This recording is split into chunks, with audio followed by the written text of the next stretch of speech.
Now, this is interesting. We talked about a lifestyle, something that you practice, something that you do daily, a living legacy or a lifestyle of legacy. Now, this part is interesting. This part is interesting. This is what connects it all back to the cross. That's why our churches have to perpetuate this message during this season. You can't relegate the message of legacy to a workshop where there are only 20 people. Legacy has to be taught from the pulpit. That's why, again, I commend you, Archbishop, for being open to bringing in this prophetic economic revival. Because what he's saying, he cares enough about you, your family, your children, your children's children, your community, to say, I'm going to allow this word to come from this pulpit. When I think about the concept of legacy, Prophet, I think about a policy, like an insurance policy. I think about an insurance policy, and then when I think about that insurance policy, I think about my legacy and everything that God intended for me to be and everything that he has. He's already prophesied the destiny of your children's children. The policy for every human being, past, present, and future, was issued at Calvary. See, it was settled right there. The policy was issued at Calvary. Now get this, but it was realized at your conversion.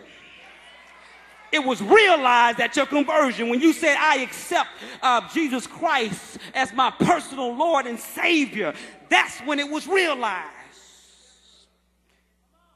And catch this, you are reminded of it by his grace. His unmerited favor reminds you every day that when you mess up, there's a policy that was issued and a policy that was realized. And finally, when you say, I'm going to take charge, I'm going to move my lifestyle to the next dimension, I'm going to take this practical information and I'm going to put it in motion. Now, I'm not sleeping anymore, but now I am awake. I've got some new information. I'm observant. I'm conscious. I'm looking around for things to solve. I'm connecting with new people. I'm smiling to people. I'm being nice to people. Stop gritting on people. You could be gritting on Bill Gates. You could be gritting on Warren Buffett.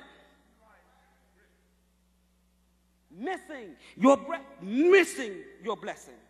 Missing your investment. So what, you're an entrepreneur and your sales are down.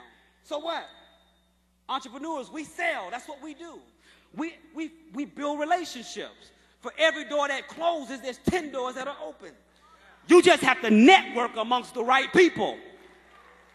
See, when you start to get this information, you say, I'm working on my alpha, I'm creating this recession hedge, I'm in the process, my entrepreneurship, and then I'm working on the omega, my legacy, my living legacy, because when I get to the end, I want everything to be in place. You start surrounding yourself with different people. Actually, you start surrounding yourself with people who are wiser than you, smarter than you. If you are the smartest person in your clique, what are you insecure about?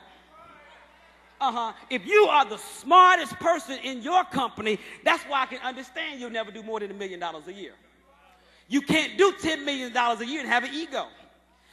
You can't build an edifice. You can't build a movement like this, like First. You can't build it with an ego. You have to be willing to delegate. You have to be willing to hire experts, bring people in. Imagine if Bishop and his team said, we're not going to pay nobody to do the architecture plans. We're going to do them ourselves. Oh, you know you got some folks out there that do that, right? Doc, can you put the plans on YouTube for me?